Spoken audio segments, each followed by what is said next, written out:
Nakatingin kay Luffy si Hordy na kakatapos lang mag-shot kaya sabog.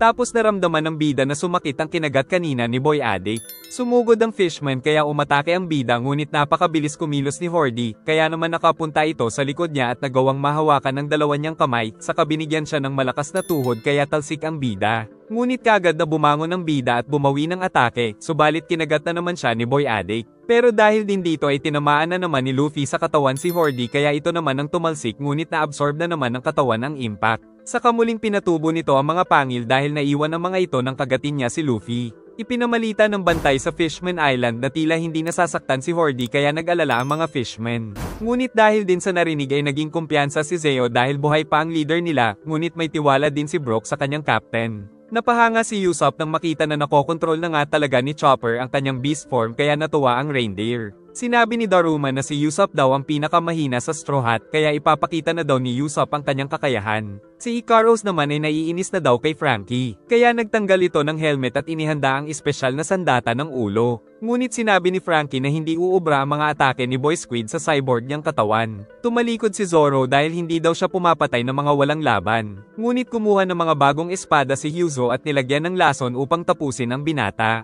Nagbanta ang Great Monk na gugulungan niya daw ang mga kaibigan ni Sanji para matalo silang lahat. Pero mas nag-aalala daw ang Cook kung paano niya iluluto ang Great Monk pagkatapos niyang talunin ito. Kaya nagalit si Wadatsumi at nagsimulang gumulong kaya naghanda si Jinbei na pigilan ito. Giit ni Hordy na hindi siya matatalo ng bida. Ngunit kahit duguan ay sinabi ni Luffy na ililigtas niya daw ang Fishman Island. Tinusok ni Hordy ang sahig upang kumuha ng tubig at makapagpalabas ng mga pating ngunit nakakailag ang ating bida. Subalit di tumigil si Hordy hanggang tamaan niya si Luffy. Pero habang nahuhulog ay nakagamit pa ang bida ng Gear 3rd, na siyang ginamit niya sa mga pating ni Boy Addict hanggang sa tumama ang malaking kamao ng bida sa katawan ng kalaban. At bagsak na si Hordy ngunit tuloy-tuloy pa rin ang bida sa sunod-sunod na suntok ng Gear 3rd. Samantala si Brook ay nag-teleport lang patungo sa likod ng kanyang katunggali. At pagtago niya ng espada ay nahiwa na pala nito si Zeo. Sumugod naman si Daruma subalit kumapit sa kanya ang mga halaman ni Usopp. Saka nagpalabas pa ang sniper ng isang wolf na halaman na naglalabas ng shockwave kaya kawawa ang kalaban. Nagpaikot-ikot si Dawson at umatake patungo kay Chopper, ngunit hindi nito kinaya ang lakas ng beast form ng reindeer. Si Ikaros naman ay sumusugod na rin kay Frankie upang gamitin ang sandata sa ulo, ngunit gumamit ng radical beam ang cyborg kaya sumabog na lang ang squid. Samantala si Luffy ay hindi pa rin tumitigil sa pagsuntok sa pinuno ng mga kalaban. Pinigilan naman ni Jinbei ang napakalaking katawan ng Great Monk gamit ang Fishman technique, kaya hindi napigil ang lumabas ang mga hangin sa katawan nito. At habang nasa ere ay pinuntahan nito ni Sanji saka nag-apoy at sinipan ng napakalakas ang Great Monk. Habang nakatalikod si Zoro ay sumugod si Hyuzo sa kanya. Ngunit sa isang iglap ay muli siyang tinapos ng swordsman. Nakita na lang nila na nahulog si Hordy kaya nalaman nilang nagawa ngang manalo ni Straw Hat Luffy. Halos sabay-sabay na natalo ng ating mga bida ang bawat miyembro ng New Fishman Pirates kaya napahanga pati ang Minister of the Right sa lakas nila. Ang malaking katawan ni Wadatsumi ay bumagsak naman sa mga tauhan ni Hordy. Nagsama-sama ang mga crew ni Luffy dahil nanalo na sila sa mga kalaban. Saka nagsuggest si Brook na magsuot daw ng miniskirt si Nami. Dahil sa magandang balita ay nagdiwang ang mga fishmen, ngunit hindi pa rin natapos ang panganib dahil papabagsak na ang Noah sa isla. Subalit napansin ng mga bantay na hindi pa rin tumitigil ang ating bida sa pagsira sa malaking barko. Kaya wala na lang nagawa ang lahat kundi ang umasa na may iligtas sila ni Straw Hat Luffy. Ang isang fishman ay ayaw umalis dahil naaalala niya daw noong 20 years ago ay may isang tao din ang nagligtas sa kanila mula sa mga kidnapper. At ito ay walang iba kundi ang Whitebeard Pirates. Kaya napaiyak na lang ang fishman nang maalala ang sinabi ni Luffy na hindi niya pababayaan ang Fishman Island. Naalala ni Madam Charlie na baka ito ang ibig sabihin ng nakita niya sa hula. Patuloy pa rin sa pag-atake ang bida kaya nag-cheer na lang sa kanya ang lahat ng naninirahan sa Fishman Island. Hanggang sa tumagos ang mga suntok ni Luffy sa katawan ng Noah. Nagpatuloy pa rin ang bida kahit may nararamdamang pinsala kaya nag-alala si Shirahoshi, ngunit hindi pa rin siya tumigil sa pagsuntok. Hanggang sa may marinig na boses si Luffy na sinasabing tumigil na siya sa pag-atake. Maging si Shirahoshi ay pinigilan na rin siya dahil tumigil na pala sa pagbagsak ang Noah dahil dumating ang mga Sea King para tulungan sila. Dahil tumigil ay naramdaman na rin ng bida ang kanyang sugat saka nahulog na siya dahil sa pinsala ng katawan kaya sinundan ng prinsesa ngunit sinabi ng mga Sea King na ayos lang daw si Luffy. Napahanga din ng bida ang mga Sea King dahil sa kakaibang lakas daw nito. At nalaman na natawag pala sila ni Shirahoshi nang hindi nito alam. Nakita nila sa ibaba na tumigil na ang Noah kaya nagdiwang ang mga fishmen. Samantala si Luffy ay nakatulog na lang sa sobrang pagod. Giit ng mga Sea King na matagal na daw nilang hinihintay na ipanganak ang prinsesa dahil nakatakda itong mamuno sa kanila at ang Noah daw ang magsisilbing base ng prinsesa. Nagsimula nang ma-absorb ng isla ang bubble ng Noah kaya iniligtas ni Shirahoshi ang ating bida. Saka napag-usapan ng mga Sea King dahil narinig ni Luffy ang boses nila. Kaya naalala nila si Gold Roger na naririnig din ng mga tinig ng mga Sea King. Nagulat sila Kami nang makita na hila-hila ng mga Sea King ang Noah. Saka umalis na ang mga ito at umaasa na aayusin ng mga fishmen ang Noah. Kalaunan ay nahanap na din ng Neptune's army ang mga sirena na nawawala. Ngunit nakita nilang naubos ang lahat ng mga kayamanan sa treasure room. Giit ng hari na pabayaan na nila ang mga kayamanan at mag-isip na lang sila ng paraan kung paano magpapasalamat sa Straw Hat. Samantala pinigilan ni Jinbei ang mga bata ni Horde at sinabing papatayin sila kung susubukan pang tumakas. Nagmakaawa naman ang mga tao dahil biktima lang daw sila. Ngunit sinabi ni Jinbei na hintayin nila ang desisyon ng hari. Dahil sa mga nalaman ay nag-anunsyo si Mr. Catfish na inosente ang Straw Hat sa pangingidnap sa mga sirena. Ngunit aminado ang mga fishmen na noong una ay inakala nilang masasama ang Straw Hat Pirates. Samantala si Chopper ay nawalan ng lakas dahil sa paggamit ng beast form. Si Sanji naman ay sinabing nawalan din daw siya ng lakas kaya nais rin humiga sa mga legs ni Robin. Kalaunan ay dumating ang mga prinsipe na dala sila Vander at Horde. Kaya agad nilang tinali ang mga ito. Saka dumating si Shirahoshi dala ang ating bida na umiiyak dahil nagdurugo daw si Luffy.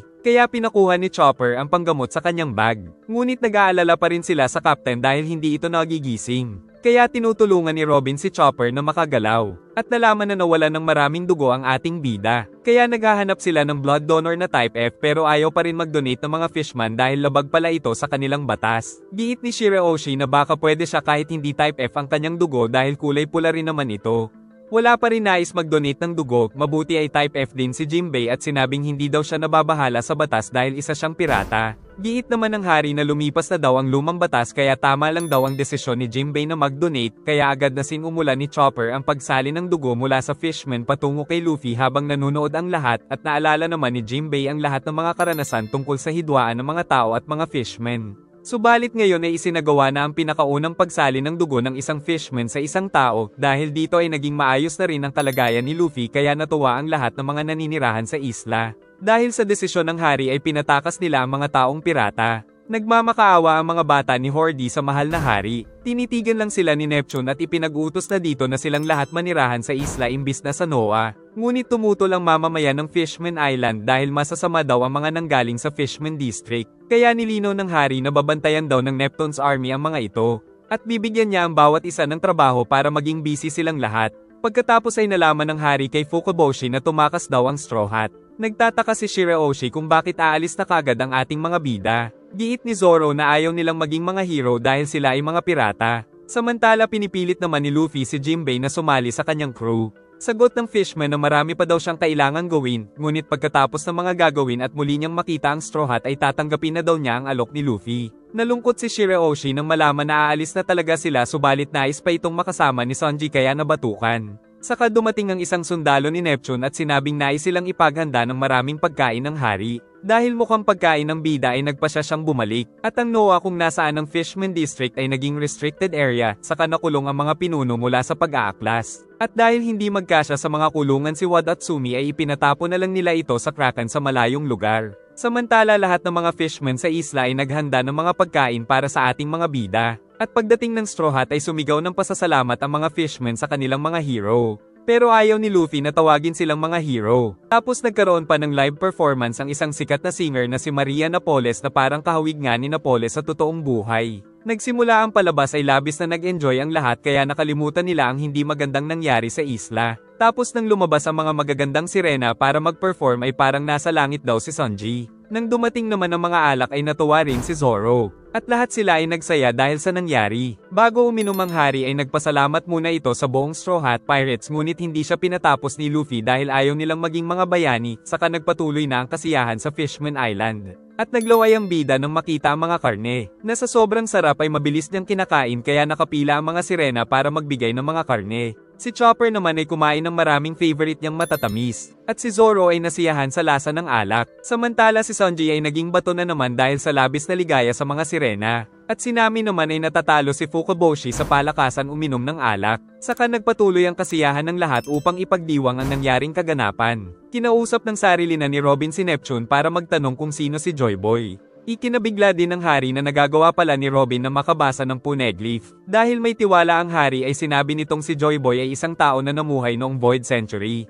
At ang message sa Poneglyph ay ang paghingi ng tawad ni Joy Boy sa dating prinsesa ng Fishman Island pero hindi din alam ni Neptune ang detalye.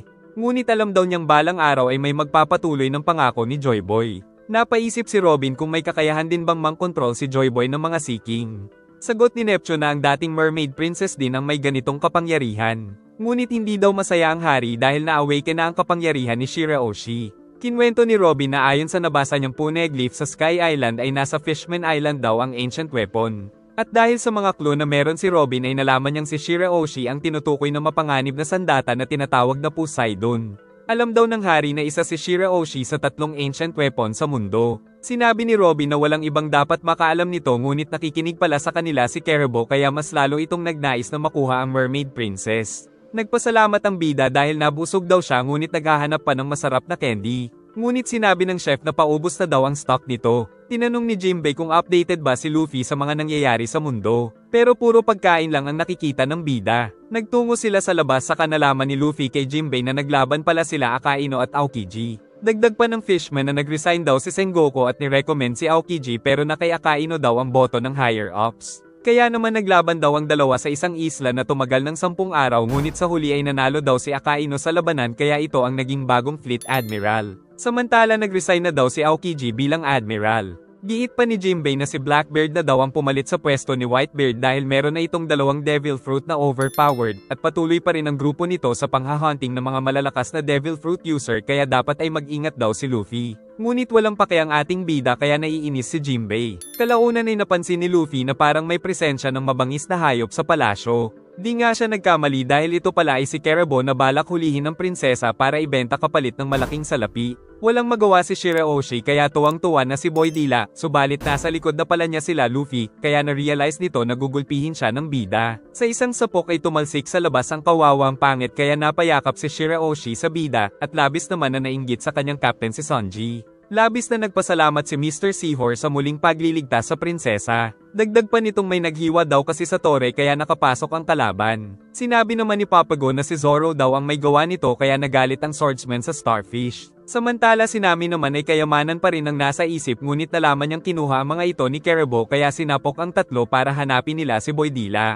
Samantala may nangyaring kakaiba sa grupo nila Hordy. Nang makita na tumanda ang mga ito dahil sa ininom nilang mga energy steroid. Kaya na-dislocate si Hordy nang subukan niyang tumakas. Tapos sumakit ang likod ni Ikaros. Giit ni Mr. Seahorse na si Hordy pala ang nagnakaw ng legendary pill sa loob ng Tamate box. Kaya ngayon ay naging matatanda na kaagad ang mga ito dahil sa side effect ng pills. Ngunit hanggang ngayon ay hindi pa rin nagbabago ang ugali ni Hordy. Pero wala daw sama ng loob si Fukaboshi dahil ito ang itinuro ng kanyang ina. Kaagad na nahanap ng 3 ang kawawang si Caribou sa ibaba. At nakita din na nailabas ng katawan nito ang mga kayamanan kaya bibili daw ng maraming karne si Luffy. Kaya kinuha nila ito sa kawawang Boy Dila. Nagmamakaawa si Mr. Catfish kay Paycoms na tauhan ni Big Mom dahil nasira ang candy factory ay wala silang mabibigay na candy ngayon para kay Big Mom. Pero wala daw pake si Paycoms dahil kailangan nilang magbayad ng candy kada buwan. Nakita ni Luffy ang mga ito kaya nagpasalamat siya sa maraming candy na binigay nila Mr. Catfish. Ngunit narinig ni Paycoms ang sinabi ni Luffy kaya nagalit ito.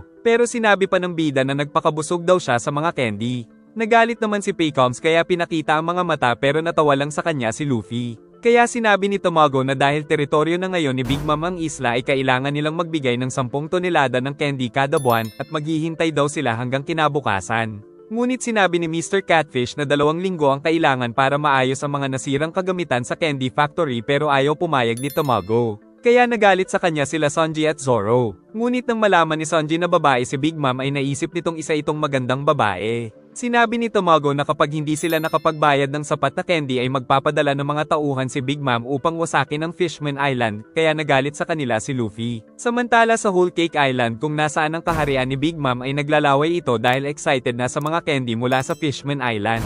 Dumating ang isa sa mga bata nito na winasak daw ang isang lugar dahil hindi makapagbigay ng mga candy. Ngunit sinabi din ng isang bata niya na baka wala din daw candy ngayon ng Fishman Island kaya nagalit si Big Mom at nais tawagan sila Paycoms at Tamago. Kinabahan ng lahat nang marinig na tumatawag si Big Mom pero ayaw sagutin ng dalawang bata niya dahil sa kaba. Ngunit si Luffy ang sumagot sa tawag at sinabing inubos niya ang lahat ng mga candy sa Fishman Island kaya takot na takot ang lahat dahil ayaw nilang magalit si Big Mom. Subalit huli na ang lahat dahil inis na si Big Mom sa ating bida. At handa daw ibigay ni Luffy ang lahat ng mga kayamanan nila kapalit ng mga candy, pero candy lang ang gusto ni Big Mom. Nang makita ni Tamago ang napakaraming kayamanan ay kinausap niya si Big Mom na pag-isipan ito dahil nangangailangan din daw sila ng pera sa ngayon dahil pinalubog daw ni Kid Eustace ang dalawa sa allied ship nila. Subalit nagalit sa kanya si Big Mom kaya humingi ng tawad si Tamago. At dahil daw sa pambabastos ni Luffy ay nagbanta sa kanila si Big Mom kaya kinabahan ang lahat. Pero sinabi pa ng ating bida na sisipain niya daw ang puwet ni Big Mom. Samantala si Caribou ay masaya pa rin kahit sinipa ng bida, ngunit nang malaman na nawawala ang mga kayamanan niya ay nainis ito sa Straw Hat. Samantala nagpapasalamat naman si Neptune kay Jinbei dahil sa pagkonekta nito sa kanila kay Big Mom ay nanatiling ligtas ang Fishman Island. Giit ni Jinbei na ang mabisa kasing paraan para manatiling ligtas ay ang sumali sa mga Emperor. Pero nais na daw umalis ni Jinbei kay Big Mom para sumali sa Straw Hat pero nag-aalala ito na baka wasakin ng Empress ang Fishman Island dahil sa galit. Giit naman ng hari na nadagdagan na ngayon ng 70,000 na mga maton na fishman ang kaharian nila kaya wag na daw mag-aalala si Jinbei. At kung mawawala daw ang proteksyon nila mula kay Big Mom ay nais gamitin ng hari ang Jolly Roger ng Straw Hat bilang proteksyon.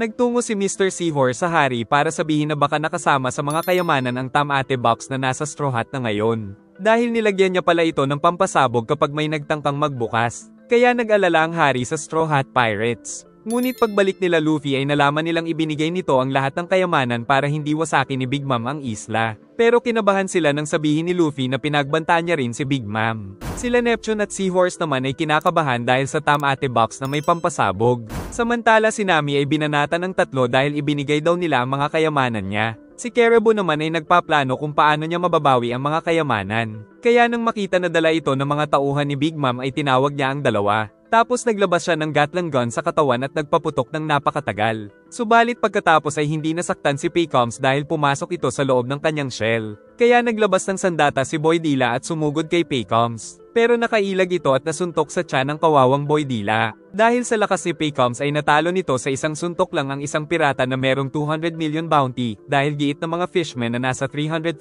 million ang bounty ni Paycoms. Samantala ang ating mga bida ay hinatid ng sasakyan ng Royal Family patungo sa kanilang barko. Kasalukuyan sa New World ay naghahanda ang mga marine dahil sa papaakyat ng mga coated ships mula sa Fishman Island. Paglabas ng mga ito ay kaagad na nagkaroon ng palitan ng cannonballs ang dalawang panig saka nagkaroon ng digmaan. Samantala pinrotektahan ni Tashigi ang kanilang barko na isa na pala ngayong captain. At mahahalata na ang lahat ng mga tauhan niya ay may crush sa kanya. Ngunit nandoon din pala si Smoker na naghihintay daw ng mga super rookie. Giit ng mga pirata na hindi nila sasabihin kung sino ang nagligtas sa kanila mula sa grupo ni Hordy. Pero natatakot ang kasama nito dahil malupit daw ang mga sundalo sa G5. At lalo na si Smoker na ngayon ay isa na ring Vice Admiral. Kaya sinabi ng isang pirata na ang Straw Hat ang nagligtas sa kanila pero alam daw ito ni Smoker. Nagpaalam ang mga sirena dahil gusto daw nilang makita ang Straw Hat sa kanilang pag-alis. At pumayag naman ang owner ng resto dahil iniligtas sila ng ating mga bida.